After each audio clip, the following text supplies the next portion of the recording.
तो हेलो दोस्तों, कैसे हैं आप? Good morning.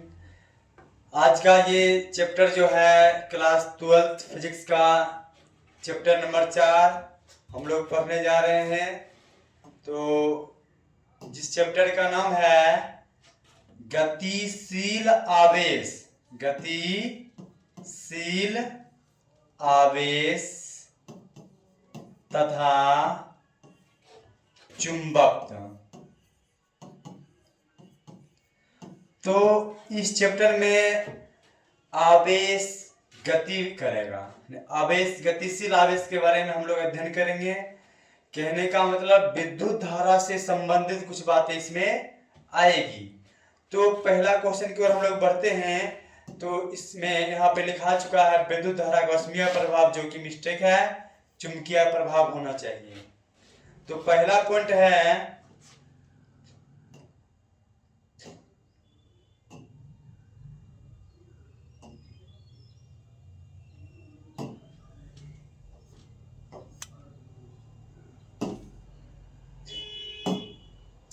तो पहला पॉइंट हमारा है चुंबकीय क्षेत्र की अभिधारणा। क्या है चुंबकीय क्षेत्र की अभिधारणा? इंग्लिश में हो जाएगा कॉन्सेप्ट ऑफ मैग्नेटिक फील्ड।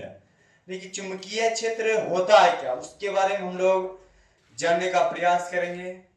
तो जब चुंबक हम लोग पढ़ेंगे तो वहां पर देखेंगे कि चुंबक के चारों ओर का वह क्षेत्र जिसमें कोई अन्य चुंबक पदार्थ, चुंबकीय पदार्थ, निकेल लोहा, उस पे एक आकर्षण का बल लगेगा। लेकिन अब यहाँ पे देखेंगे सिर्फ बल आघूर्ण, क्या बात होगा? बल आघूर्ण आरोपित होगा। क्या होगा? बल आघूर्ण। यानी तो ऐसे देखा जाएगा, प्रायः देखा जाता है कि स्वतंत्रता पूर्वक लटकी हुई चुंबकीय सुई या कंपास सुई, एक सुई लेंगे पतला सा, जिसको हम लोग नाम देंगे चुंबकीय सुई या कंपास सुई। स्वतंत्रता पूर्वक उसको अगर छोड़ दिया जाए, उसको ऐसे छोड़ दिया जाए तो क्या होगा? तो उत्तर दक्षिण दिशा में आगे ठहरता है। किस दिशा में? जब किसी चुंबक को हम स्वतंत्र रूप से रखेंगे तो वह क्या होगा? उत्तर दक्षिण दिशा में आके क्या होगा? रुकेगा, ठहरेगा। यदि सुई के पास एक दंड चुंबक, जिसको बार मैग्नेट कहा जाता है, लाए तो इसके प्रभाव से सुई अपनी संतुलन अवस्था से विचलित होकर एक नई स्थिति में रुक जाती है। इससे पहले नॉर्मली रख दिए तो छड़ चुंबक देख लिए उत्तर से दक्षिण में रुक गया। इसके पास जैसे ही एक छड़ चुंबक लाएंगे, या तो इस ओर या इस ओर विक्षेपित हो जाएगा। वही बोला कि संतुलन की अवस्था से विचलित होकर एक नई स्थिति में जाके रुक जाएगा। और इससे ज्ञात होता है, इसका मतलब ज्ञात हो गया, क्या पता चला कि दंड चुंबक को चुंबकीय सुई के समीप यदि हम लाएंगे तो उस पर एक बल आघूर्ण आरोपित हो जाएगा, जिसके कारण या जिससे जो उसे घुमाकर एक निश्चित दिशा में क्या करेगा? लेकर चला जाएगा। तो इतना समझ में आ गया होगा। कहने का मतलब यह है कि मान लेते यह एक छड़ चुंबक है और इसके पास यदि हम कोई सा भी अगर चुंबकीय सुई लेकर आए तो अभी इसके अब ऐसा है, जैसे हम इसको उसके पास ले जाएंगे, क्या करेंगे? इसके पास लाएंगे, उसमें क्या हो? हल्का सा ये विक्षेपित हो जाएगा। अब इसको इसके पास ले आए, इसको एन कर दो, इसको एस कर दो। इसमें देखो पहले ऐसे था, हल्का सा विक्षेपित हो गया ना। वही बोला कि पहले संतुलन की स्थिति में था, अब वह क्या होगा? हल्का सा विचलित हो जाएगा। तो एक प्रश्न बनेगा कि चुंबकीय क्षेत्र होता क्या? उससे पहले एक पॉइंट है, उसको हम लोग देखते हैं। ये तो हो गया। अगला पॉइंट की ओर बढ़ते हैं कि चुंबकीय क्षेत्र से आप क्या समझते हैं।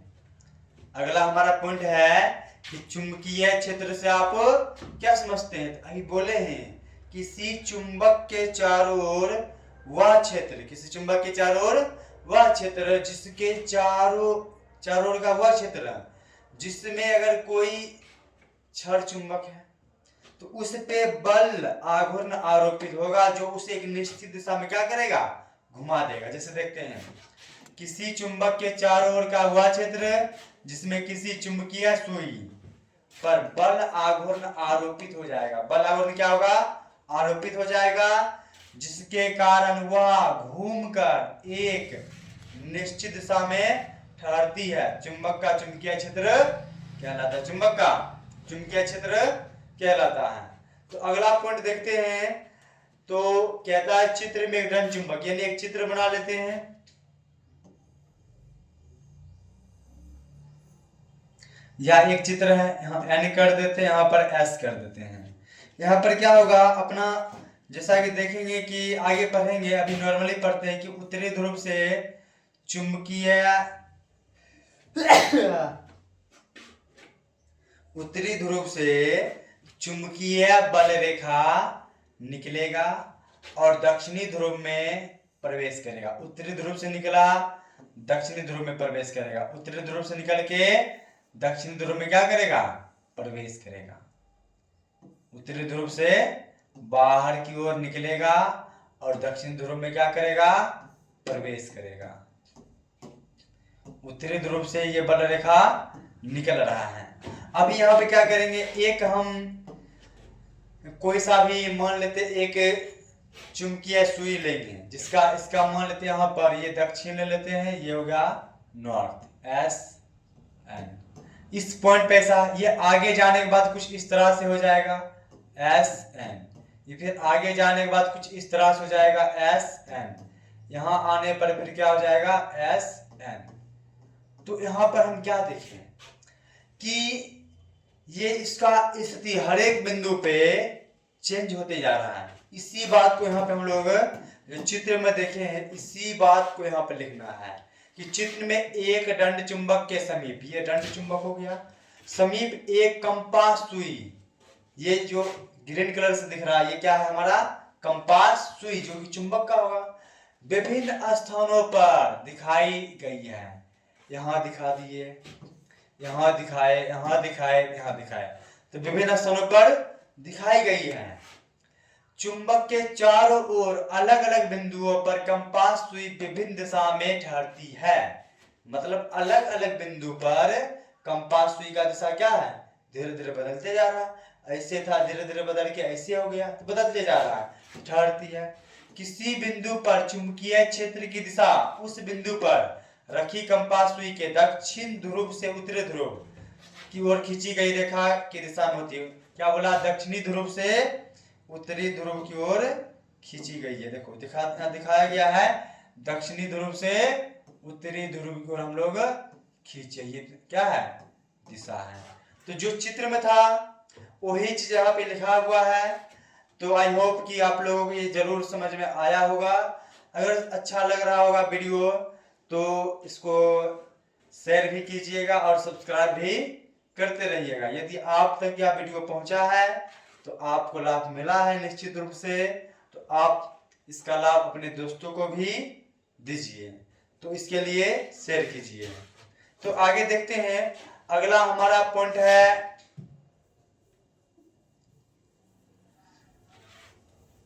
चल, अभी जो एक पॉइंट आ रहा है बहुत ही इंपॉर्टेंट पॉइंट है। पॉइंट यह है कि जैसे हम क्षण चुंबक को स्वतंत्रता पूर्वक लटकाने का प्रयास करते हैं, तो यह उत्तर दक्षिण दिशा में ही ठहरता है। आखिर ऐसा क्यों होता है? तो ऐसा इसलिए होता है कि अगर नॉर्मली देखा जाए तो कहा गया है कि पृथ्वी के पास एक अपना चुंबकीय क्षेत्र है। पृथ्वी के पास क्या एक अपना, हालांकि वो बात आगे जाके गलत हो जाएगा, क्योंकि पृथ्वी के नीचे कोई भी मेटल तत्व या धातु या पदार्थ ठोस अवस्था में रह ही नहीं सकती है, क्योंकि नीचे बहुत ज्यादा गर्मी है। अभी नॉर्मली देखिए कि चुंबकीय क्षेत्र है जिसका दिशा दक्षिण से उत्तर की ओर है, तो चुंबकीय सुई को रखेंगे तो इसी कारण से यह उत्तर दक्षिण दिशा में क्या होगा, ठहरेगा। लेकिन जैसे इसके पास कोई चुंबक लाएंगे तो क्या हल्का सा विक्षेपित होगा, लेकिन नॉर्मली उत्तर दक्षिण दिशा में रहेगा। तो क्वेश्चन पूछेगा कि जब हम किसी छड़ चुंबक को स्वतंत्रता पूर्वक लटकाते हैं तो उत्तर दक्षिण दिशा में ही आके क्यों रुकता है। तो आंसर बोलेंगे कि पृथ्वी का, क्या बोलेंगे, पृथ्वी का अपना स्वयं का एक चुंबकीय क्षेत्र है। पृथ्वी का क्या है, अपना एक स्वयं का चुंबकीय क्षेत्र होता है जिसकी दिशा दक्षिण से उत्तर होती है। जो पृथ्वी का जो चुंबकीय क्षेत्र है उसका दिशा किधर, दक्षिण से उत्तर की ओर होती है। इसलिए स्वतंत्रता पूर्वक लटकी चुंबकीय सुई सदैव उत्तर दक्षिण दिशा में आकर ठहरती है। अच्छा क्वेश्चन है, यह क्वेश्चन पूछा जा सकता है, इसलिए इसको आप अच्छे से ध्यान में रखिएगा। तो बढ़ते हैं अगला क्वेश्चन की ओर। अगला पॉइंट हमारा है, यहाँ पर जो भी लिखा है ये मिसप्रिंट है, ठीक है, इसका मतलब नहीं है। तो अगला पॉइंट हमारा है विद्युत धारा का चुंबकीय प्रभाव। इस चीज का मतलब है कि जैसे किसी चालक तार से विद्युत धारा जाएगा तो उसके आसपास चुंबकीय क्षेत्र उत्पन्न होगा, और इसी प्रभाव को हम लोग कहेंगे चुंबकीय प्रभाव। और इसको एक वैज्ञानिक थे ऑस्टेड, कौन से वैज्ञानिक थे, ऑस्टेड नामक वैज्ञानिक थे। उन्होंने कुछ प्रयोग किए और प्रयोग के आधार पर बताए, हाँ अगर किसी चालक तार से करंट जा रहा है, विद्युत धारा जा रहा है, तो उसके चारों ओर चुंबकीय क्षेत्र उत्पन्न होगा, और वह चुंबकीय क्षेत्र जो है उस टाइप का होगा जैसे कि कोई छड़ चुंबक के चारों ओर हो जाता, सेम, दोनों सेम रहेगा। तो उसको हम देखेंगे ऑस्टेड का प्रयोग से, और यहाँ पूछा भी जाता है 5 नंबर में बोर्ड में। तो अभी उसके लिए हम पहले समझेंगे चुंबकीय प्रभाव को। हमारा पॉइंट है विद्युत धारा का चुंबकीय प्रभाव क्या है। ये बताए हैं कि चालक तार से करंट जाएगा, विद्युत धारा जाएगा, उसके चारों ओर क्या होगा, चुंबकीय क्षेत्र उत्पन्न होगा। और कैसा, जैसा छड़ चुंबक के चारों ओर होगा। देखो समझते हैं, यदि किसी चालक तार से विद्युत धारा प्रवाहित की जाती है तो उसके चारों ओर चुंबकीय क्षेत्र उत्पन्न हो जाता है। विद्युत धारा के इस प्रभाव को ही तो चुंबकीय प्रभाव कहा जाता है। विद्युत धारा के इसी प्रभाव को चुंबकीय प्रभाव कहा जाता है। चलिए आगे देखते हैं। आगे हम लोग देखेंगे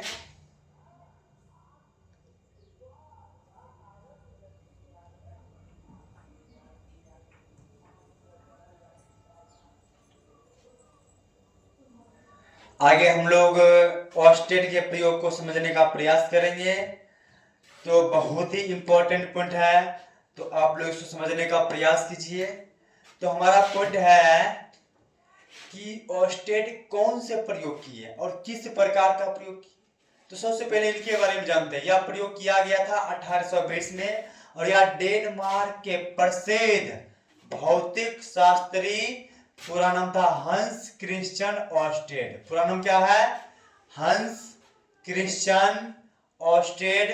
कब किए थे, तो 1820 में। कहाँ के हैं, तो डेनमार्क के हैं। क्या हैं, तो भौतिक शास्त्री हैं। इनका जन्म 1777 में हुआ और 1851 में ये डेट कर गए। तो सर्वप्रथम प्रयोग द्वारा यह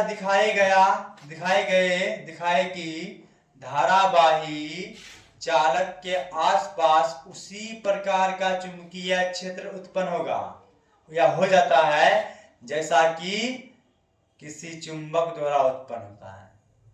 इन्होंने बताए कि धारावाही मतलब जिस तार से करंट जा रहा है, विद्युत धारा जा रहा है, उसके चारों ओर उसी प्रकार का चुंबकीय क्षेत्र उत्पन्न होगा जिस प्रकार का एक चुंबक के द्वारा होता है।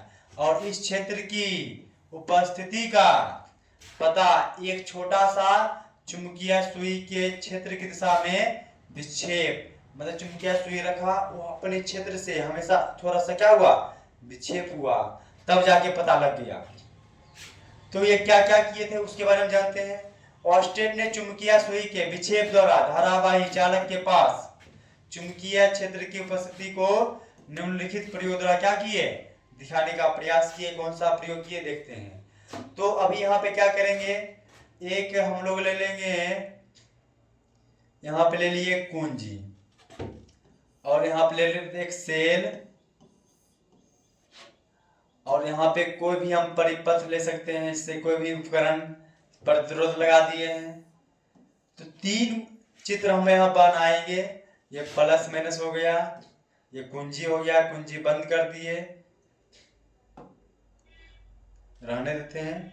और ये हो गया हमारा चुंबकीय सुई।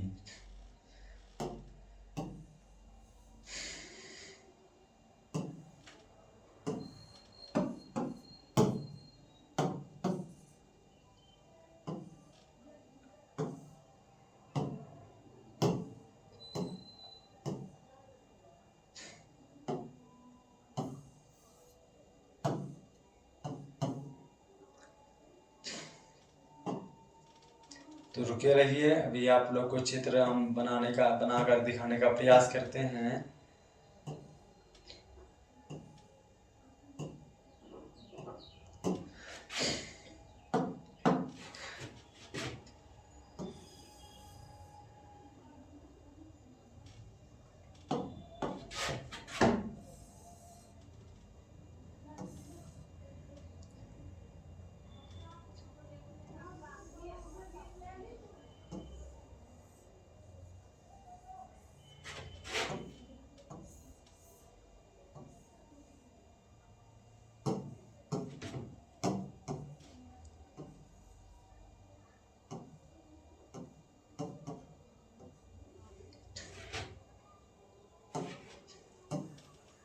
चित्र बहुत ही इम्पोर्टेंट है, इसलिए चित्र को अच्छे से समझने का प्रयास कीजिएगा।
तो देखते हैं, एक ये ले लिए विद्युतीय परिपथ, ये भी ले लिए चालक तार, और यहाँ पे क्या करेंगे,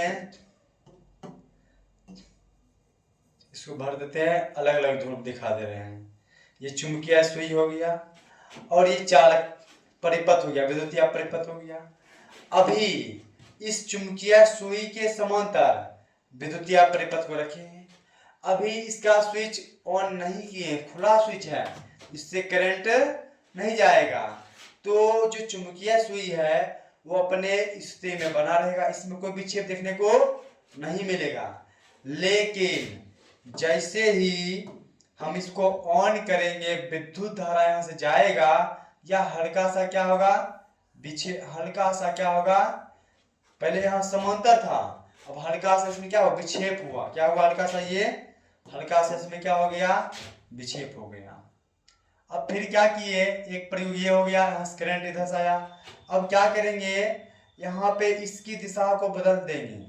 यहाँ पे क्या करेंगे, करंट के दिशा को ही क्या करेंगे, बदल देंगे, यहाँ कर देंगे प्लस, यहाँ कर देंगे माइनस, तो उस समय क्या हुआ, उस समय भी विक्षेप हुआ लेकिन विपरीत दिशा में विक्षेप हुआ।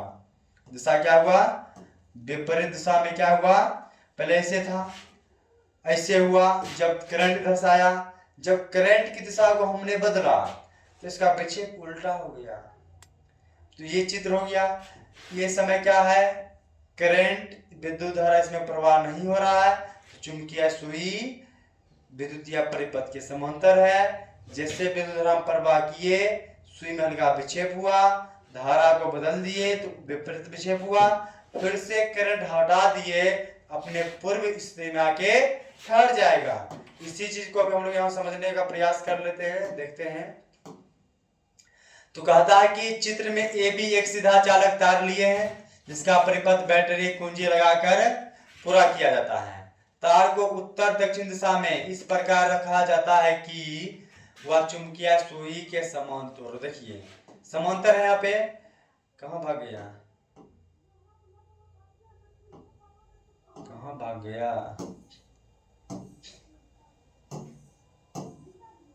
अच्छा अभी जो चित्र बनाया चित्र भाग गया।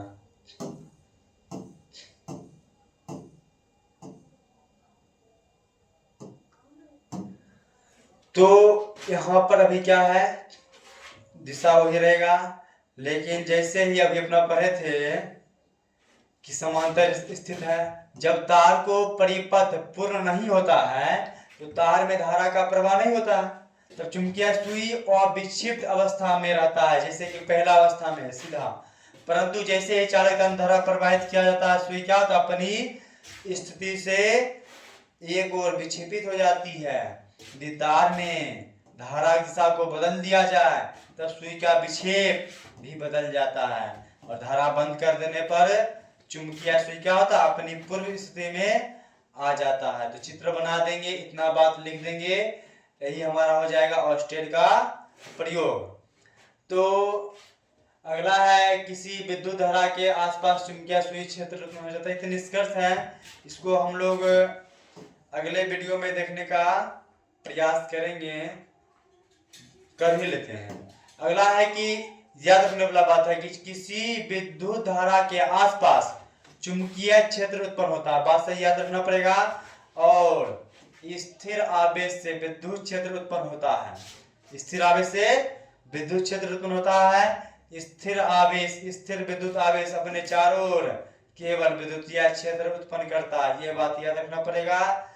जब किसी तार में धारा प्रवाहित होती है तब किसी भी समय तार में कुल आवेश का बीजगणितीय योग क्या होता है, योग 0 होता है, सदैव शून्य होता है। इसका मतलब चालक में धारा प्रवाह के कारण केवल चुंबकीय क्षेत्र उत्पन्न होगा, विद्युतीय क्षेत्र नहीं, क्योंकि विद्युत धारा का बीजगणितीय योगफल क्या होता है, 0 होता है। अगला पॉइंट देखिए, अगला पॉइंट है पृथक्कृत गतिमान आवेश अपने चारों ओर विद्युत क्षेत्र तथा चुंबकीय क्षेत्र दोनों उत्पन्न करेगा। कौन सा, पृथक्कृत गतिमान आवेश। इसका मतलब ये हो गया कि पृथ्वी के नीचे जो आवेश है वो गतिशील अवस्था में है, और उस समय चुंबकीय क्षेत्र और विद्युतीय क्षेत्र दोनों क्या करेगा, उत्पन्न करेगा। अगला है धारावाही चालक अपने चारों ओर केवल चुंबकीय क्षेत्र उत्पन्न करेगा। इसका मतलब ये है, जब किसी चालक तार से करंट जाएगा वह सिर्फ चुंबकीय क्षेत्र उत्पन्न करेगा, क्योंकि उसमें जो धारा प्रवाहित हो रहा है उसका बीजगणितीय योग क्या है, 0 है। तो इसलिए केवल क्या होगा, चुंबकीय क्षेत्र उत्पन्न होगा। और दोनों क्षेत्र कब उत्पन्न होगा, पृथक्कृत गतिमान आवेश रहेगा, तो दोनों उत्पन्न होगा। तो थैंक यू पूरा वीडियो देखने के लिए। अगर अच्छा लगा होगा तो शेयर कीजिएगा, क्योंकि जो लाभ आपको मिला है आपके दोस्तों को भी मिलने चाहिए।